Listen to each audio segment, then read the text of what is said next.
Gentlemen, on Facebook Live. We are almost there. We are almost there. We're now live on Facebook Live. We are live, ComedySchoolsRadioNetwork.com. Not one, and not two, not three, but three ways in one to be able to access the program and events we're about to share with you. You can listen on ComedySchoolsRadioNetwork.com. You can watch on YouTube on the Comedy Schools channel. Please look at that and please subscribe. And, of course, here on Facebook Live. And I see my friends starting to pop on. It occurred to me, sometimes people wave and sometimes they don't. And maybe the people who, hello, Cousin Lori. Hello, first roommate Kelly. Hello, good friend Diane Howe. Hello, funny man Mike Ramsey. Hello, brother Jerry Vicich. It occurred to me sometimes when people don't wave, maybe they just want to watch and they don't want to be acknowledged. So unless you wave or you send us a message, I'm not going to go, hey, how you doing? Because I might be outing people when they don't necessarily want to be outed. It is Thursday in America, ladies and gentlemen. Hello, Ross Mark. Ross Mark is a hell of a guy. You know, I'm cussing less nowadays. Maybe it's 64. Maybe it's because I'm trying to be a better person. But I don't know what Shirley, my producer over there, had something. Oh, she was listening to me on the phone. Ross Mark is a great guy. He is related to, and Ross, if you don't want me to talk about this, I won't. Just say I'd rather not. I just say he's a great guy, great showbiz guy, talented guy, and a guy who recognizes talent very much. So Ross is related to someone who I think the world of. And if you want me to tell them, Ross, I will. If not, that's fine. We'll move on. It is Thursday, April 9th. Ross Mark says, go ahead. Ross is the, are you the stepson or son-in-law of Bud Friedman? I forget which one it is, Mark. I know you're related to Bud Friedman. So if you are, if you tell me exactly what it is, that'll be helpful. Bud Friedman is a legend. There were a few people back at the beginning of the stand-up comedy, stepson to Bud Friedman. Bud and Silva. So not Silva, I'm sorry. Silva was his first wife. Hey, Jim Perry. Bud Friedman was instrumental in, if you love stand-up comedy in America, and we do, and we still do, okay, then Bud Friedman was so instrumental in helping so many people. Ross Mark, my mom married Bud when I was 15. Alex, yes. I've met your mom, and she is a wonderful lady as well, always with a smile on her face. You know, it wasn't ever, you know, some people in the comedy business are kind of sneery and mean to certain people, but they're not. Bud was I'm going to tell Ross, I'm going to tell my Bud Friedman story right now. For those you watch right now, I have a Bud Friedman story. I hung out at the Improv before I became a comic back in the wild days of the early 80s in Los Angeles. On Monday nights at the Improv, they had dance night where they take all the tables. When you walked into the Improv, immediately to the left was a bar. Immediately to the right was a little raised, elevated area where there were restaurant tables, and it was a great restaurant. But on Monday nights, and there was a upstairs too, a balcony, and then you walk through a hallway, and then of course there was the showroom. But on Monday nights they had dance night. Hello, Lauren. Snow stopped. More tomorrow though. Let's see. So you walked into the Improv. The first act I ever saw, Ross, you might get a kick out of this. Maybe you will too, ladies and gentlemen. The very first act I ever saw at the Melrose Improv was not a comedy act, but a musical act. And I forget the name of the band, but it was an all-girl band. And they all wore like white jumpsuits rolled up to right below the knee and kind of a low high heel. And they had a trombone player, and they were kind of a funny girl band. And it was fronted by a woman who was a good friend of mine at the time, Amy Madigan, who later on went on to marry Ed Harris, and also played the wife in Field of Dreams. And Amy was an acting student going to the Strasberg Institute back when I was, and invited a bunch of us to the Improv.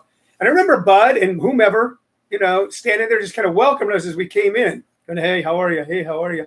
I don't know if that was right after the fire. They were trying to build business. But then for many years on Monday nights, it was the place to be. There was no cover, too. Great bar. Woman named Loretta attended bar. She was one of the best bartenders in Los Angeles. dance night, great time. This is before I got sober. This is what the show's going to be about today, but I'm enjoying talking about this. So before I got sober, it was a mighty time in there. I don't even want to go into not condoned by the club or any city or state or locality. In those days, I was an unlicensed pharmaceutical rep. And I had this little run from a bar I worked at called Jay Sloan's. Eddie, that's right, Eddie and Loretta. Yes, sir, Eddie and Loretta in the early days, in the 80s at the Melrose Improv. And I used to get off work on Monday nights at 9 o'clock from Jay Sloan's, drive down to the Melrose, to the Melrose Improv. And as I walked in, Loretta would have set up for me on the bar my little setup, which was a shot of Chivas with a Scotch and water back. Shot of Chivas with a Scotch and water back. And that's how the evening would commence. So yes, I used to tend bar down there, as did my brother Jerry Ross. So anyway, hello, Candy Vicich Thuringer. I used to hang out there. I knew people there. I knew Loretta. I knew the doorman Lorenzo people. I've got a great story about Lorenzo because we reconnected as young men at the Improv after having met as children in St. Louis. And I'm going to tell that story maybe Saturday night. Someone remind me Saturday night. And the story is my father was a closet liberal. My father was a closet liberal.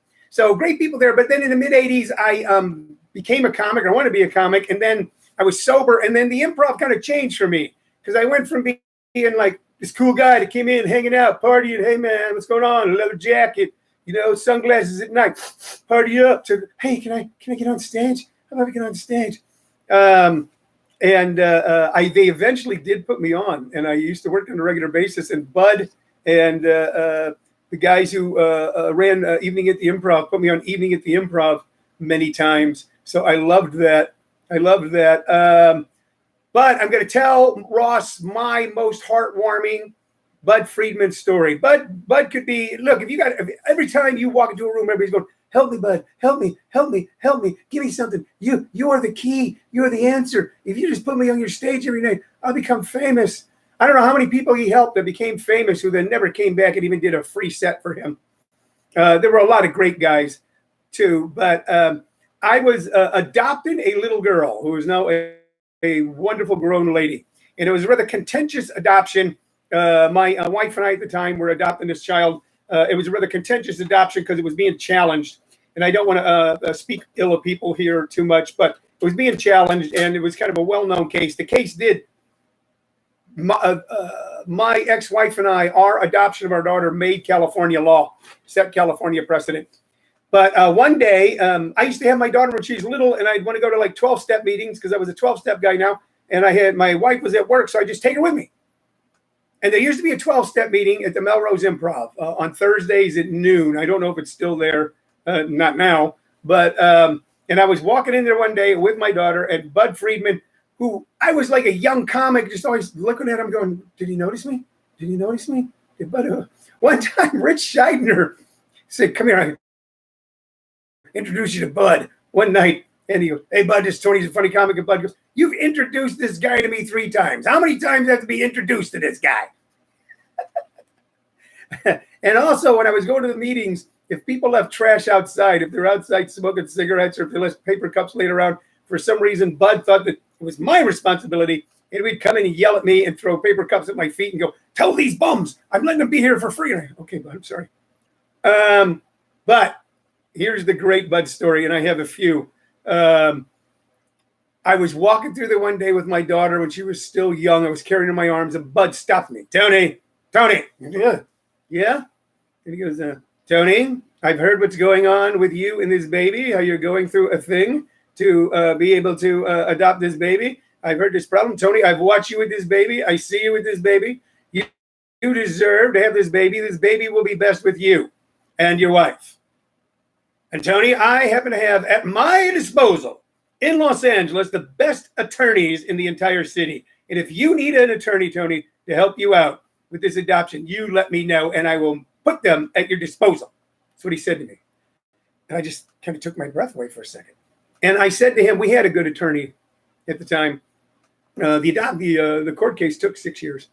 We were about in the 3rd year, but at the time I go, Bud, thank you so much, sir. I appreciate that tons. We have a good attorney. I think it's going okay, and I just really appreciate it. He goes, all right, I'm just letting you know if you want it, I got it. No, this is okay. And then I looked up and I go, and by the way, can I get a spot Friday night on stage? And he went, are you out of your fucking mind? And walked off.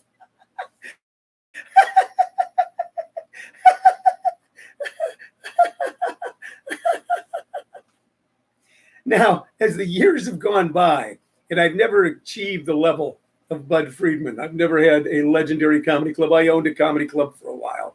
I've ran the business that I run right now for about 20 years. I've booked a lot of comics, put a lot of people on. I began to understand why people who were in Bud's position became the way they were. When I used to book my club, I get about 100 videotapes a week back in the videotape days. Hello, Jim Lazy from Austin, one of my favorite cities. I'd get about 100 videotapes a week and get about 100 calls. And you've got 3 comics a week. You're booking 52 weeks of the year, and you just you have to get a little armor on you because other people's desire and pain, okay, can affect you in a way that causes you a lot of pain. So you have to put on a little piece of armor. But there are stories. Rich Scheidner, my dear, dear friend, Rich Scheidner has a wonderful Bud Friedman story. So many people, they think it's cool as soon as they get into the comedy business to then make fun of whoever runs it, because then that makes them like an insider.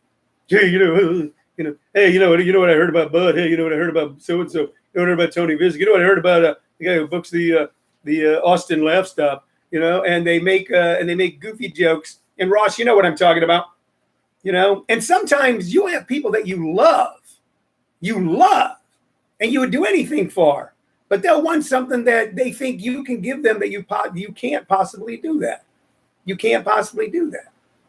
So a lot of people always said a lot of things about Bud Friedman. Bud Friedman let me do my first open mic night at his club. Bud Friedman put me on his stage. Bud Friedman let me MC shows there. Bud Friedman put me on television 3 times. Bud Friedman offered attorneys to help me adopt my daughter. So that's my story on the legendary Bud Friedman. Okay. Did I become famous? No, I did not. It has nothing to do with Bud. It's got nothing to do with Bud. As a matter of fact, when they were giving me a lot of opportunity at that club is when I, like so many people who have artistic pretensions, and I will only admit to artistic pretensions. At some point, I thought I wasn't moving fast enough, wasn't appreciating enough, and I went, fuck this, I'm going to go buy my own club. And I bought a club in Oklahoma and disappeared, even though I lived in Los Angeles, disappeared from the LA scene for many years, and that was my good idea. So anyway, I didn't mean to start out with a Bud Friedman story, but I saw Ross there, and I wanted to tell that story. And now, there's Eric Snyder is on. Ross Mark said, Bud always liked you. He said, I ran into him many times in Tempe, in the early 2000s. And I was going in one night, and he was talking about some contest they were doing. He goes, you got a great lineup here. There's one guy he knows on the show, and he's funny, so you're going to have a good time. And he had that thing that we all kind of like, that sort of gruff thing, okay? But at the same time, you'd find out later that he liked you very much, that he had done stuff. I always liked Bud. And Eric Snyder is now on. Eric Snyder, when I was talking about my early days, hanging out at the Melrose Improv where I was a comic, Eric was one of my running buddies. I don't know. Should we get to the knick-knack stuff today? I will talk about anything you guys want to talk about. Is my brother Jerry here? Okay, is he still hanging around? I just want to say today, I want to give a shout out to, there's 2 types of people in America right now. The ones with jobs and the ones without jobs. And of the people that have jobs, they're divided into 2 categories. The ones who are working from home, and then the ones who have to go out and work in the world. I worked down the Laugh Factory. I knew Jamie. I ran into Jamie a few years ago. A lot of great club owners in Los Angeles, but Bud was the granddaddy. I don't think you can, and I say that with all positivity today. there's two types of people: the people that are working from home, and then the people who have to go out and work in the field. So when I say field, I don't mean they're like staying out in the field someplace. It's not like they're shucking corn, something like that. There are people doing that. We hope. We're going to go through some weird stuff still for a couple of months, folks. Of that, I am positive, okay? But as long as we keep our heads cool and keep our hearts warm, all right? And if we're around people that we treat them with kindness, we're going to get through this. And by the way, before I go into what I was talking about earlier, if you know someone who is quarantined all alone, okay, and that's got to be tough for like young people who are dating and stuff. Jim Perry said, just left a home consult in my gloves and mask. The resident had me put a gown on too. Interesting times. Indeed. I do these things now, not out of fear. There's fear. We're all afraid. Okay. But I do them going, I'm going to contribute to doing this right. If this is what they're saying, doing fine. It doesn't hurt me right now to put on gloves and a cloth mask and all that shit when I go outside. Jim Lacey says, so everyone needs to know you were quite a poet. Makes sense. A great poet needs to be someone who has command of the short sentences, like comedians anyway. Got one of your poems. Yes, I did. Got one of your poems last night, and we'll start setting it to music in the next couple of days. Let's see what happens. Thanks for the opportunity. So I just got to go off on a little thing for a second. Jim Lacey is a wonderful guy who I've met through social media. Jim Lacey is the one who suggested that I do this every day. And he's just a guy I met on social media. Turns out Jim Lacey, in his time and still, is a songwriter, wrote songs for Dusty Springfield, wrote songs that Jeff Beck played on. And he said, send me some stuff. And I sent him some stuff I wrote the other night. And Jim's going to set it to music. And one of the great desires, you guys, I've had in my life is to have something I wrote be put to music. I've known so many musicians, hung out with so many musicians, but was always afraid to go, hey, man, I got some lyrics here. See, because I've always had this thing. If I meet you and you're a musician, but I meet you because we're both into model trains, I don't want to take advantage of the relationship because so many people I know who are famous, there's always that. But Jim's going to put these lyrics that I wrote the other night to music. And when he does that, I'm going to play it for you guys. And it will be one of the highlights of my life. It was, one of the great highlights of my life is seeing jokes that I wrote, told on The Tonight Show, told on specials, on HBO specials, told on The Letterman Show. And now, man, if I got a song that I'm part of writing, it'll be cool. Back to what I was talking about, circling back, okay? If you know someone who's quarantined all alone, okay, that becomes a strange moment for them. And especially old people, so terribly lonely. Young people who are starting out their life and want to go out every night and want to date, and how do you date during this time?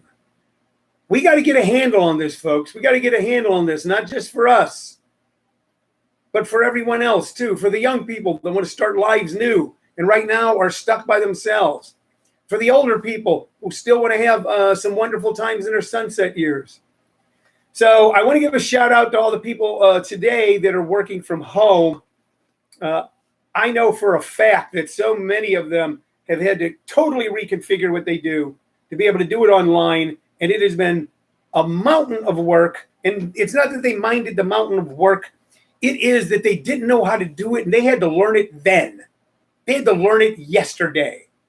One day they're going into a room full of people and talking. And the next day they go, you can't go in that room. That's what happened to us, by the way. Our business disappeared overnight. But thank God. Thank God. That doesn't mean I'm God. Look at it. I touch myself like I'm God. Let's say it from the heart. Thank God I've got Shirley, and we went, okay, we're going to reconfigure this thing and make the whole thing work online. That's what we're going to do. Last night had a great advanced class. So many talented people. We're going to start offering you Zoom shows. By the way, if you want to watch our very first Zoom show with our comedy workshop attendees, April 17th on Zoom, send me your email by messenger. Leave it here. Sometimes I don't capture them here. We get so many comments, I'll lose it.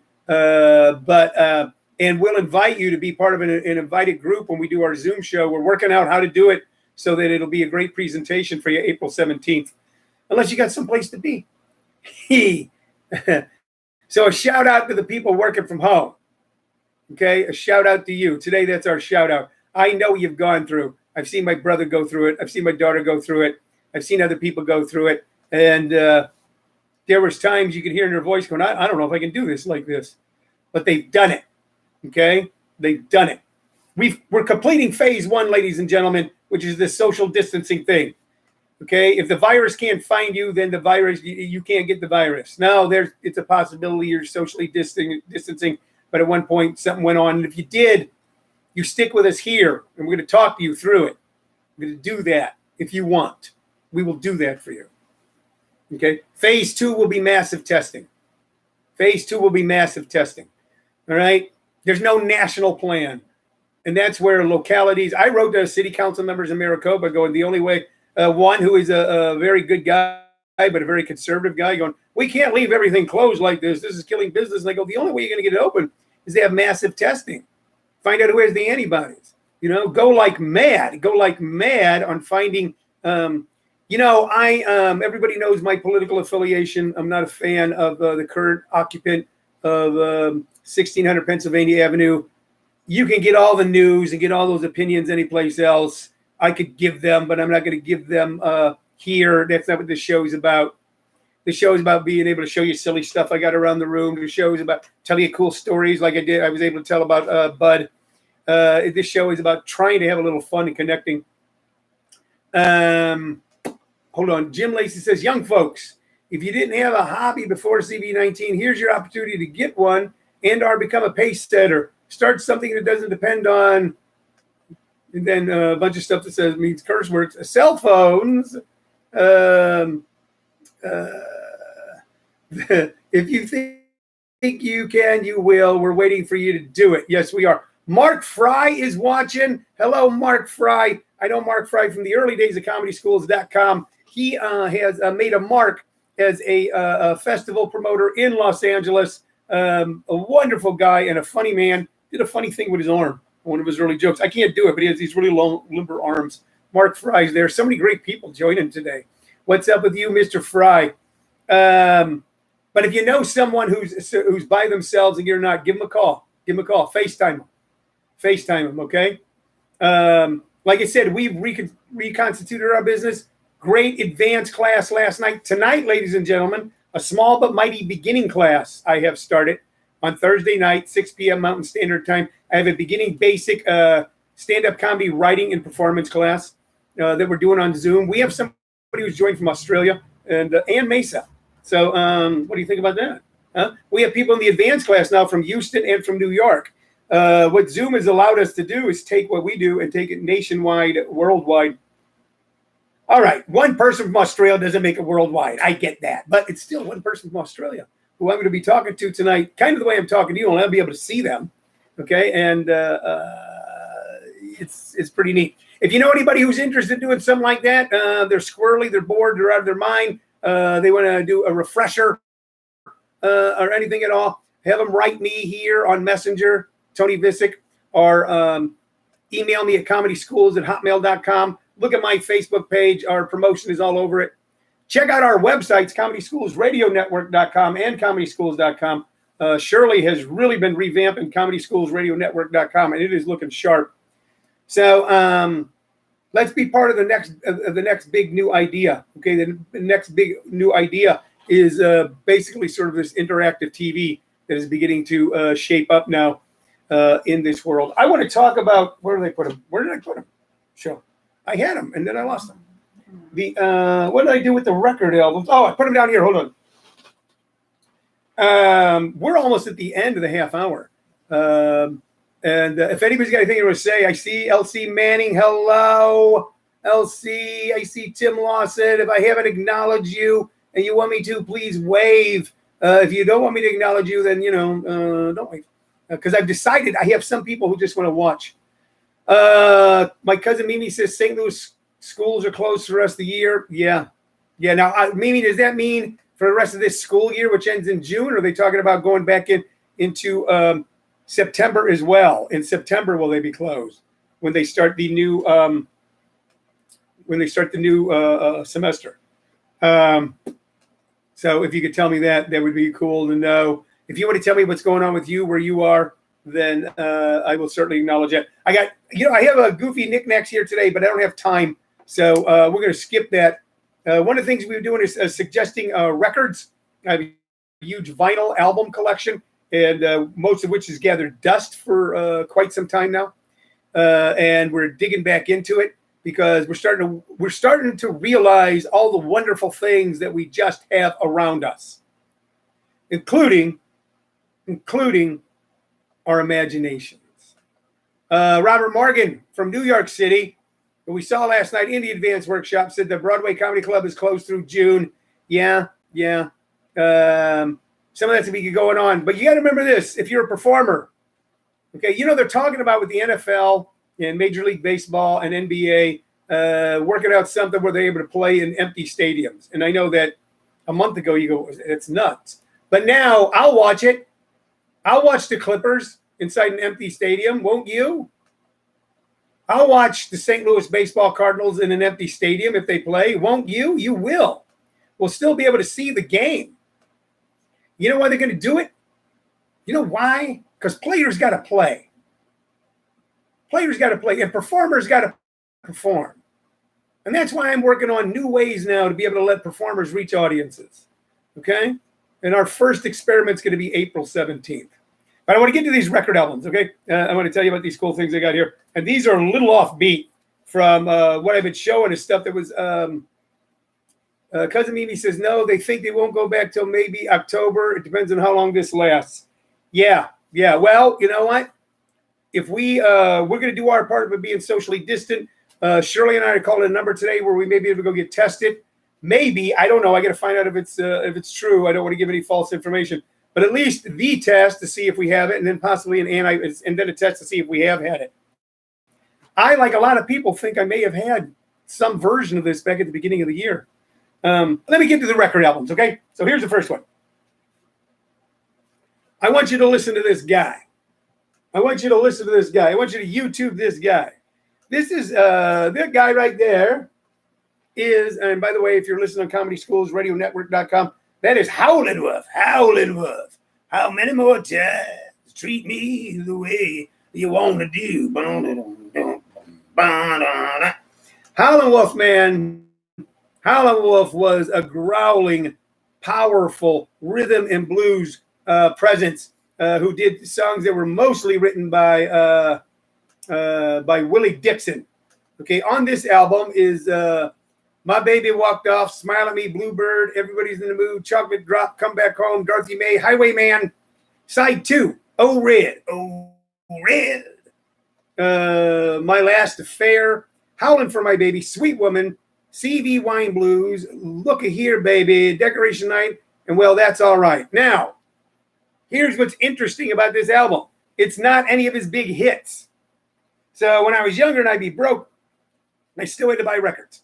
This was distributed by City Sounds. I don't even know where I got this record. Okay, I must have got it someplace. But and so and that's how I started getting deep into paint. Hello, Trey Goodman. Deep into paint on so many artists because a lot of times I had to buy either a best of or buy a knockoff or buy their lesser album, and I'd find out more about them that way. But he was on the Sun label, okay, in Memphis. And then here's a little thing on Howlin' Wolf. Howlin' Wolf only died last year, so I don't remember what year that would have been. Was one of the most legendary figures in blues history. He was a large, powerful man with a powerful howling voice, and he built a reputation to match. He synthesized Mississippi Delta blues. Lost my place here.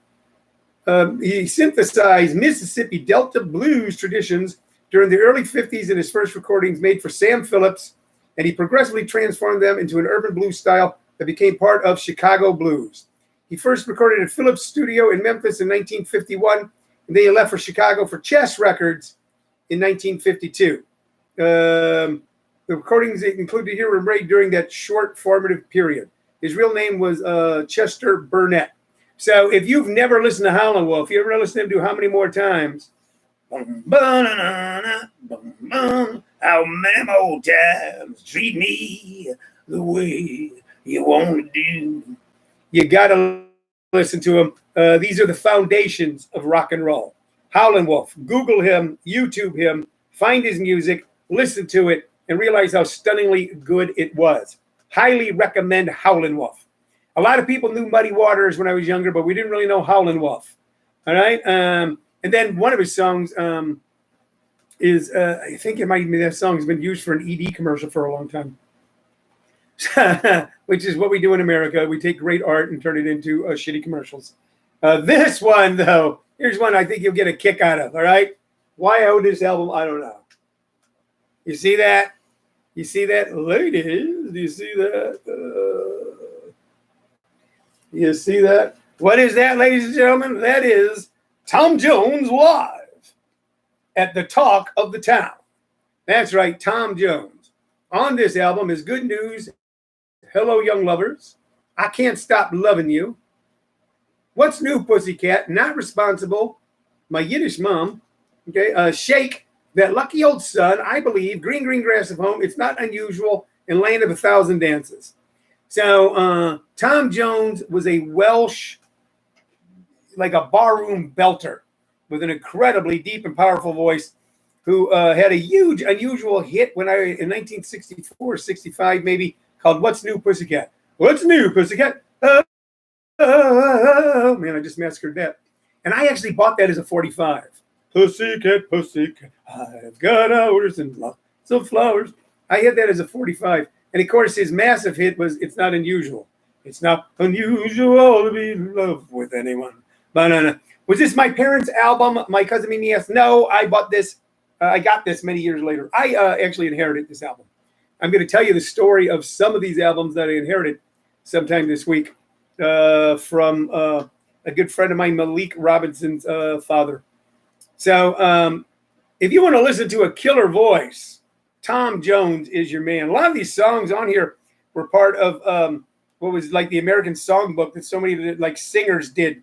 The Lucky Old Son, Green Green Grass at Home, and I Can't Stop Loving You was a country tune, but he did it and it kicked ass. And his version of Land of a Thousand Dances is something to behold. So if you're looking for something to watch, if you're looking for something to listen to, check out. And that's both men had powerful voices. Both men made a mark kind of outside of the mainstream. Okay, one became much more commercially successful, Tom Jones, but Howlin' Wolf, he made a few bucks too. But they're both. Angela Fox says he's still alive and singing. Yes, cool, he is. Okay, but if you don't know him, Google him and listen and watch. Some of his performances are just a hoot to watch, man. So new ideas lead to new thinking, and new thinking leads to new ideas. Okay, find other things to think about besides what you think about all the time, and you'll find solutions you never realized existed. Okay, all right. I think we're going to wrap it up for the day because I am running into overtime. I'm working overtime, but I want to thank all of you for this was a good show today, man. A lot of great interaction with you guys. Let's see what Jim Lacey says. He says, turn on YouTube, search for background cheering, turn on a Clipper game. Every time they make a point, turn up the YouTube. Turn up the YouTube. Similarly, turn it down when the enemy scores. Crowd absence solved. Yeah. It's going to be cool. I hope they work something up for us, for you. For right now, we're making our own entertainment. For right now, we're remaking our own Brave New World, and you guys are a part of it. I want to thank you for watching today. We're going to be back tomorrow at 2 p.m. with a whole new, brand new show. A lot of cool stuff to talk about. Hello, Kevin Haas. A lot of great new stuff to talk about with you tomorrow. If you have any suggestions, hello to you, Kevin. Hope you're doing well, pal. If you have any suggestions, I'll be glad to hear them. Tell your friends, tell your neighbors, tell your pals that there's something to do at 2 on Facebook Live, on YouTube, on the Comedy Schools channel, and on ComedySchoolsRadioNetwork.com. Love you all. You be safe. We made it through another day. We're going to make it through another day again. We're not just going to survive, but we're going to thrive. Oh, God. I don't want to leave with Julian French just popping on. Julian, I've been talking obscure records this entire time. Wow. Kevin Haas says, I'm hoping to come see you again when things are brighter. Jim Lee says, rock on, Tony. Another great show. Thanks. Thank you, Jim. Julian French, you got to tune in every day at 2. We talk obscure records. I show them my vinyl collection. You got one of the best vinyl collections in the world. Okay? Connect up with me. Let's all stay connected. First beginner class tonight. I'm teaching on Zoom. Very excited about it. You still have a chance to join. But if you don't, I'm going to tell you all about it tomorrow. Love you guys. See you tomorrow at 2. Bye-bye. Okay, my YouTube friends, I'm saying bye to you now too. We'll meet again. Bye-bye. Well, it says end stream, and then it's not ending. There we go.